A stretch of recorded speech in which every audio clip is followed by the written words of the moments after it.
আপনার মানসিক অবস্থার কথা একটু জানতে চাই। আমরা একটু ভাইয়া একটু ইয়ে করতে পারবো।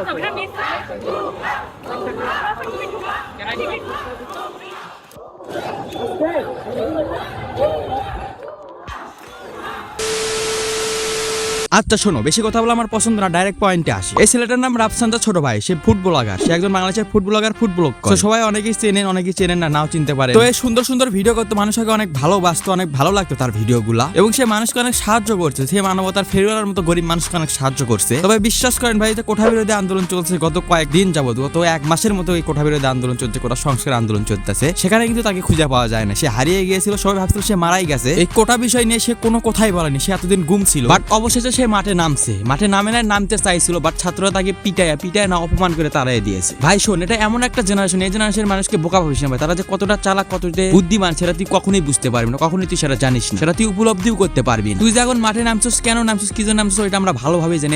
এই জেনারেশন মানুষ এটা ভালোভাবেই জানে। তুই যে চাপে পড়ে মাঠে নামছিস, মানুষের সমালোচনার ভয় মাঠে নামছো, পিটনি খাওয়ার ভয় মাঠে নামছিস, এটা আমরা ভালোভাবেই জানি। তো এই জেনারেশনের মানুষকে, এই জেনারেশনের পোলাপানকে বোকা ভাবিস না।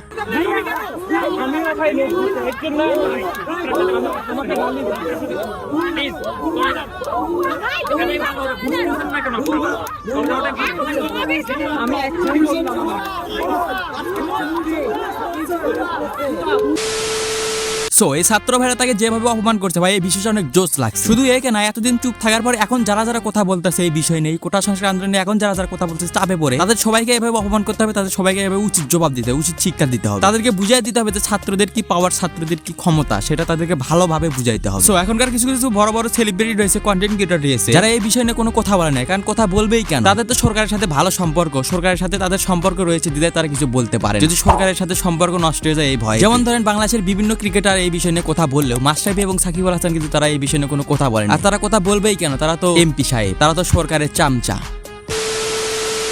ভাই যেখানে একজন রিকশাওয়ালা দিন মজুর খেটে খাওয়া মানুষ ছাত্রদের পক্ষে কথা বলতেছে, ছাত্রদের পক্ষে রয়েছে, সেখানে একজন ক্রিকেটার, এমপি মানুষ, বড়লোক মানুষ, কন্টেন্ট ক্রিয়েটর, বড় বড় কন্টেন্ট ক্রিয়েটর, তারা ছাত্রদের পক্ষে কথা বলতে ভয় পাইতেছে। এটাই বাংলাদেশ ভাই, এটাই বাংলাদেশ।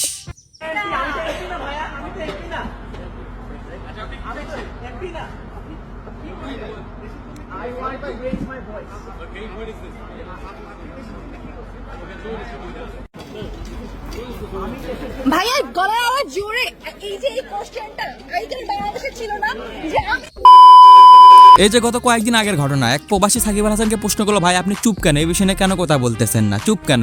এর জবাবে সাকিব আল হাসান কি বললো, ভাই আপনি দেশের জন্য কি করছেন, আপনি দেশের জন্য কি করছেন, বারবার এইটা বললো। ভাই একজন সুস্থ জ্ঞানের মানুষ কখনো এই কথা বলতে পারে, একজন প্রবাসীকে এই কথা কিভাবে বলতে পারে? সে যদি সামান্য ক্রিকেট খেলে দেশকে অনেক কিছু দিয়ে থাকে, তাহলে একজন প্রবাসী যে দেশের জন্য রেমিটেন্স পাঠাচ্ছে, এটা কেউ কিছু না। সেই প্রবাসী যদি রেমিটেন্স না পাঠাতো, তারা কিভাবে বেতন পাইতো? বাংলাদেশের সরকারি চাকরিরা, ক্রিকেটাররা কিভাবে বেতন পাইতো? ভাই এটা আমারে বলেন। শুধু রাফসান, সাকিব আর মাশরাফি না, এদের মধ্যে আরো অনেক বড় বড় কন্টেন্ট ক্রিয়েটর, বড় বড় সেলিব্রিটি রয়েছে, তারা এখনো মাঠে নামে নাই, তারা কখনোই ছাত্রদের পাশে থাকে না। তবে এখন চাপে পড়ে মাঠে নামতেছে বা নামার চেষ্টা করতেছে, আস্তে আস্তে সবাই মাঠে আসতেছে। তবে আমরা কখনোই তাদেরকে গ্রহণ করবো না, তাদেরকে আমাদের গ্রহণ করা ঠিক না, তাদেরকে বর্জন করতে হবে এবং তাদেরকে উচিত শিক্ষা দিতে হবে, তাদেরকে অপমান করতে হবে, প্রয়োজন পড়লে তাদেরকে আমরা পিটাবো, তাও তাদেরকে আমরা কখনোই গ্রহণ করে নিব না। তবে অনেক অনেক ভালোবাসা ওই কন্টেন্ট ক্রিয়েটরদের যারা আন্দোলনের শুরু থেকে এখন পর্যন্ত ছাত্রদের পাশে আছে, আন্দোলন করতেছে, তাদেরকে অনেক অনেক ভালোবাসা। আর অনেক অনেক রেসপেক্ট ওই সব ছাত্রদের যারা আন্দোলনে শামিল হয়েছে।